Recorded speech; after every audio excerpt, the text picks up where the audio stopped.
Good evening, everyone, and welcome again to another episode of A Voice from the Margin. My name is Ajamu Baraka. I'm your host. Again, to have a conversation. Tonight, it will be just myself. Um, I don't have a guest. I have a lot that I want to talk about. A lot that I want to talk to you about.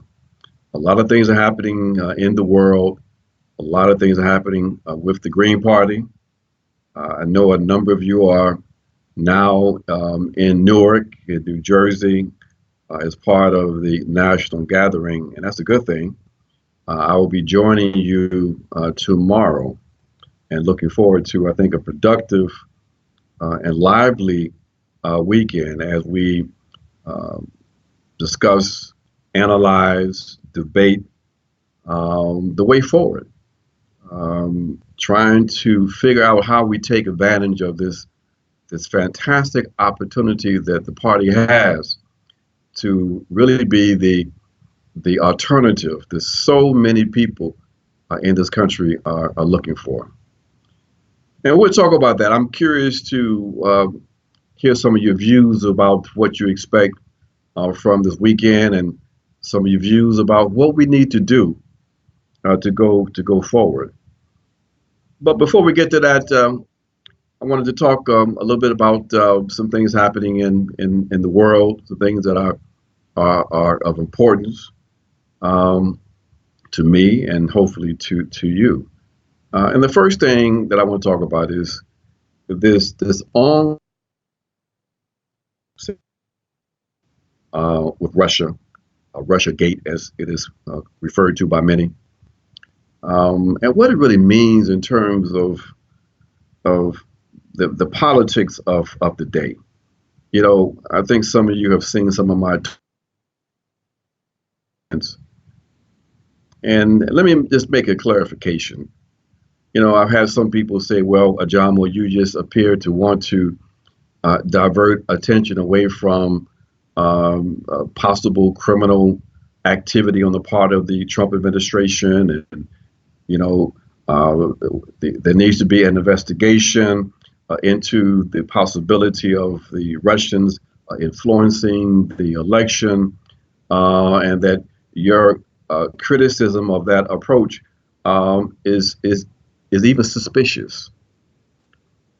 Let me say this, folks. You know, my concern is that this Russian gate not only is uh, a tool that was being used, it's still being used on the part of some very powerful forces in this country to delegitimize the Trump presidency. And I'm not saying that as a supporter of Donald Trump. And you have to say this kind of things now, because anytime you try to advance a somewhat nuanced analysis, it gets reduced down to the most simplistic and distorted levels. Um, I could care less about Donald Trump. Donald Trump is a disaster, but Donald Trump is a creation of U.S. culture. Um, Donald Trump is a racist with neo-fascist tendencies. He represents, in many ways, the worst of this country. But for those of us who have to be very serious about how we view the world and go beyond the obvious, we look at the Trump phenomenon, and we look at the Trump social base, and we look at the opposition that was generated when no one believed that Trump would win, and Trump, in fact, won. And we have to look at what is really behind the kind of almost hysterical reaction we saw from very powerful elements of the ruling class in the US. Now, as I said before, no one who is halfway intelligent and mature would believe that the opposition to Donald Trump had anything to do with the fact that he is racist, that he was is Islamic phobic. The ruling class, that's of no real concern to them.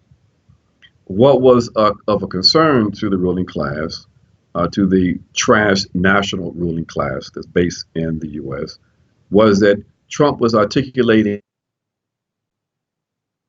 this seemed to threaten the global architecture, the global neoliberal architecture that had been built up for the last few decades, and that he was threatening their interests. And that's why you saw the shift from the Republican Party by a number of those powerful elements over into the camp of Hillary Clinton. So, you have to look at what's really unfolding here. And this orchestrated attempt on the part of those very powerful elements to undermine that presidency. You look at that because, one very simple question came to my mind. That is, if you see this kind of concerted effort being directed to delegitimize that individual and his administration because they perceive him to be in opposition to or threatening their particular interests, what would be the reaction if, say, Jill Stein and myself had in fact won the election? And what would be the reaction from those same forces if any real progressive was to be able to win election? If they are prepared to engage in the kind of activities that we see them engage in now, the use of the various intelligence agencies to and the collusion between some of those intelligence agencies with the corporate media, what do we think would happen if we in fact would have won the election? So, when you begin to cheerlead this kind of activity, you have to look at its implications and its implications for any kind of semblance of democracy. Because if they're prepared to engage in that kind of activity to undermine Donald Trump, what would they do when it came to us? So that is what I'm looking at, and it is really quite frightening in some ways, and what they are in fact engaged in. And so, for me, this is a lesson that we have to learn. We have to watch very closely, and we can't allow ourselves to be caught up in this effort, especially when it's quite clear that this effort to undermine Donald Trump is diverting the attention of most of us away from the Trump positions, the Trump policies, the issues that are being advanced by this administration, instead of attention being paid to these policies like the healthcare policy that we just started to pay attention to over the last couple of weeks. Instead we are caught up in the almost nightly drama of this Russian gate. So, for me, this is something that and get past because the strategy of the Democrats to suggest that the main objective is to target Trump and to try to get him impeached, to me is a monumental diversion from the kind of political debate now. As the people of this country are looking for real alternatives, we need to be engaging people in a new visioning of how we go forward, how we build a new society. But instead, we are not attending to the main and the most important issues here in this country. So, it's something that we have to be very careful with. I mean, we look at now the healthcare debate, and finally we have some attention to that. We are seeing that there's some discussion now regarding what direction we might have to go in terms of North Korea. But there are so many important issues that we have not been able to discuss. There's so many things that aren't really being covered in the press because of the press coverage being consumed by Russian. You saw a story on the cholera epidemic in Yemen and the suffering in Yemen. When was the last time you had a conversation or saw a serious conversation around the buildup of NATO forces on its eastern front, that is, on the western front of Russia, and how dangerous that is? There are some very important issues that we're just not getting a chance to get to because of this drama that we have with Russian Gate. So I just wanted to make that comment and suggest that we try to avoid that kind of diversion. That we take the time to really dig deep into issues like to make demands on our representatives to take the correct position. We have an opportunity now to push once again the policy of a true universal health care for everyone here in this country. Let's go ahead and try to push that. But let's not allow the political agenda to be established by both and keeping us diverted away from the real issues we should be, in fact, debating. So that's my opening comment on what I see as some of the consequences of this diversionary conversation around the drama of Donald Trump and Donald Trump's family. Now, with the email that came out, with the information that came out on Trump Jr., it seems like they do have something to hang their hat on in terms of so-called collusion. But that's something that what I do find interesting about this conversation, though, is that for those of us who've been in this struggle for quite some time and who have an understanding of U.S. behavior, have an understanding of the role of the intelligence agencies, I find it there's so many people who are otherwise critical thinkers have, for the first time maybe in their lives, decided to take as the complete truth the comments and positions taken by some of the intelligence agencies when it comes to the charges being hurled at the Trump administration. I find that quite troubling that we see that these agencies, who are the same agencies that said that it was a slam dunk in terms of weapons of mass destruction that Saddam Hussein was supposed to have, that then resulted in a million people losing their lives and thousands of U.S. soldiers losing their lives and being maimed for life. These are the same agencies that people are advancing as the paragons of truth.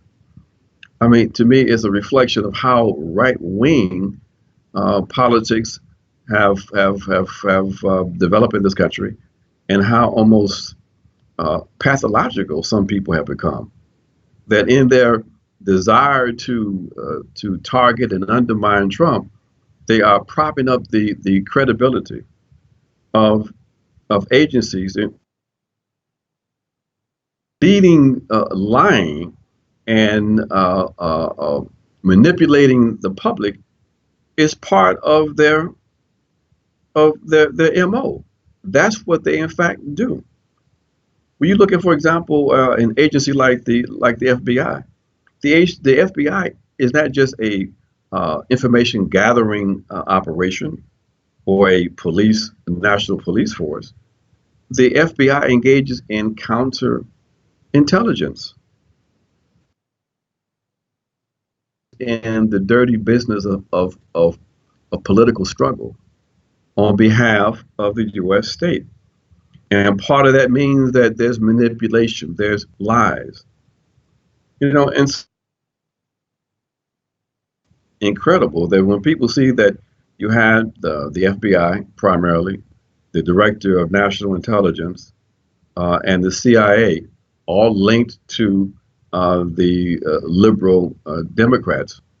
They were the main agencies that were pushing the Russian connection, um, even though they kept on saying that all 17 intelligence agencies claimed that there was some type of hacking. That was not really true. In fact, the New York Times finally had to fess up about a week and a half. But it strikes me as incredible that people are not seeing this setup. But that's again, I'm talking more about this that I wanted to talk about myself. So let's get back to the real issues. Now, Suzanne wants to know what is my position on the North Korean situation. You know, this is another very dangerous situation for the American people. Dangerous because the kinds of questions that we should be asking that can lead to some possible solutions, they're not taking place. They're not being asked. Conversation. All we are being bombarded with North Korea is these sort of images of this leader that's supposed to be crazy and over this strange and weird society, this dangerous, unpredictable nation. But when you begin to look at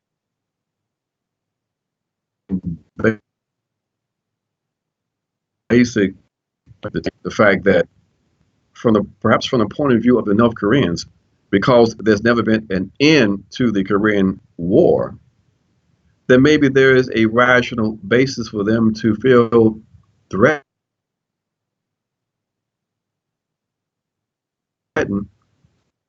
ally in South Korea, especially when that South Korean government um, engages in these aggressive military operations, these military drills every year, drills that are simulating invasions of the. It's not as irrational as it might appear to be. Perhaps maybe the one of the solutions to the situation with North Korea is not to ratchet up the sanctions and to engage in activity that is supposed to scare the natives of North Korea, and apparently they don't seem to be too scared. Maybe the solution might be to do something very simple, like end the Korean War, acknowledge the existence of North Korea as a national government that should be responded to and respected as a sovereign state. Maybe we should de-escalate the tensions, but no, instead we have this macho, militaristic saber rattling that apparently it seems that more and more people are starting to buy into. So my my long-winded response is that this is another serious and dangerous situation that could easily, by accident, result in actions that would be detrimental to the people of North Korea, the people in South Korea, and even soldiers from the United States of America. So, we've got to begin to demand from these representatives more rational approaches to these conflicts. I'm really concerned about the fact that it's so easy to manipulate the American public into a posture where they are supporting military aggression, militarism. You know, it's become so normalized that there's not even any conversation around whether or not a supposed threat to the U.S. Should be responded to with military activity. It's really very dangerous. Yeah, thank you, Brandon. Yeah, Brandon says he's glad that we awoke and we're trying to inform other people. You know, that's our responsibility, is to speak truth to power, to always attempt to think critically, to penetrate the nonsense, and ask the critical questions, and take sometimes positions that may not be that popular.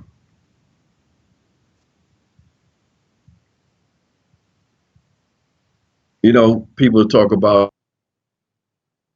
deep state. Um, you know, these elements of the state that people refer to as a deep state, those elements aren't new. They've been in place for quite some time. You know, they are deeply connected to other powerful non-state actors, people, members of the ruling elite, and they have a history of operating in very undemocratic ways.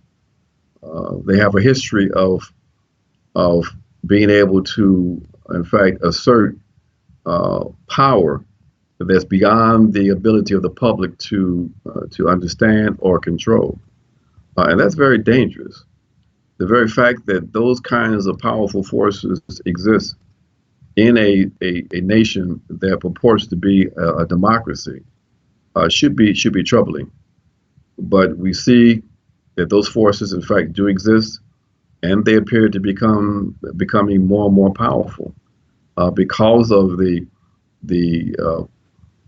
the nature of democracy here in this country. That is the fact that there are more and more areas in which uh, the pretext or pretense of democracy is such where it's quite clear that there is no democracy. In fact, you know, the very important study that came out a couple of years ago by Martin Gellens and Benjamin Page from Northwestern and Harvard, they provided empirical data that said that there's no longer a democracy here in this country. That in fact, what we have is a oligarchy.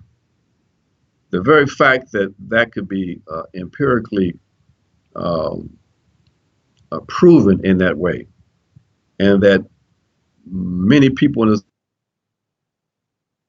instinctively understand that, but do nothing about that.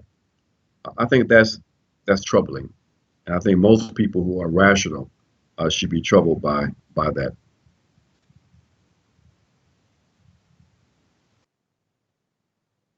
I want to hear some more comments from you. Some of the things that I've said thus far. Um, I'm curious to see, you know, what you think should be the kind of foreign policy positions that the Green Party should uphold, or should we change our positions? Many of you know that, you know, we talked about a peace offensive.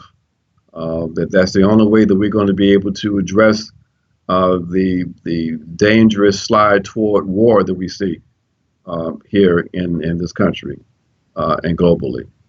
Um, are we being naive?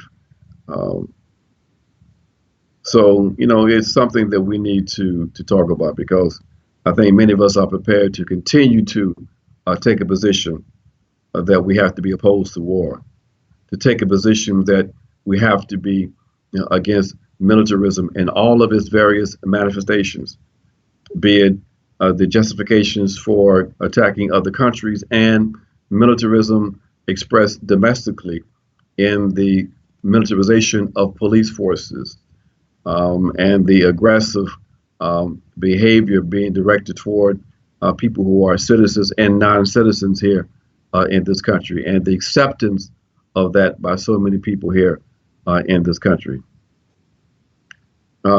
We've got to bring back and talk about what does it really mean to be anti-imperialist, and why is it that there's so much confusion regarding what should be the correct left or progressive or radical position when it comes to the activity, the behavior of the U.S. state.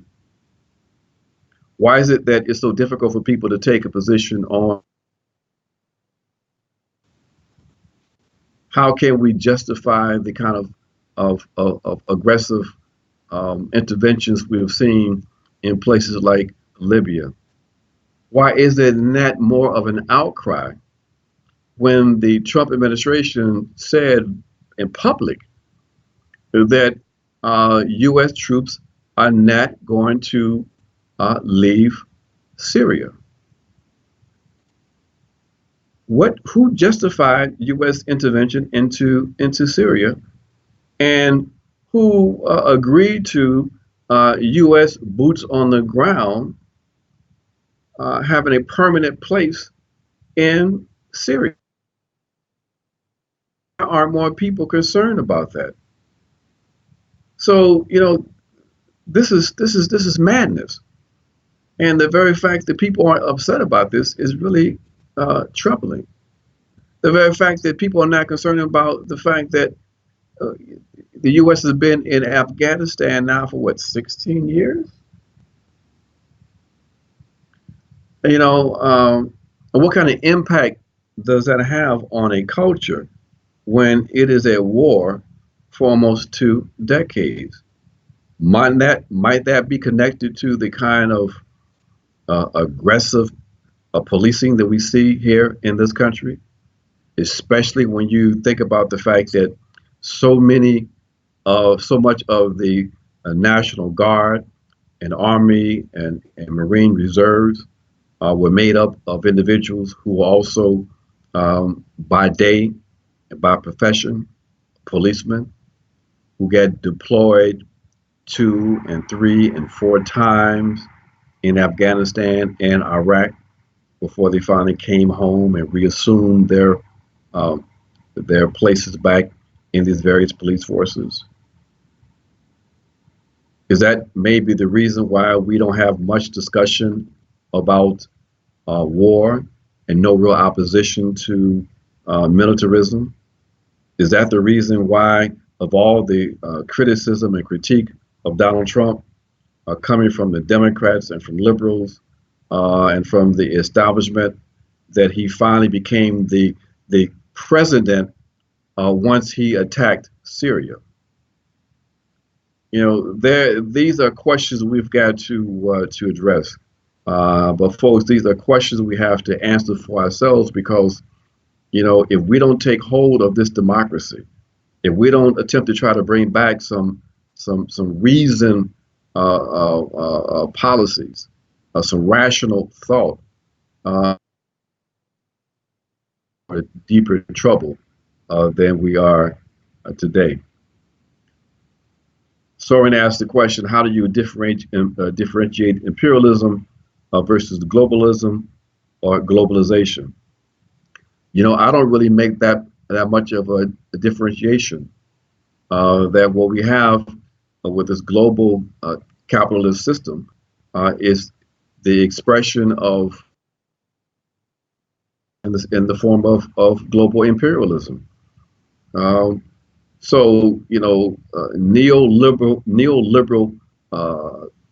globalism is basically the current expression of imperialism.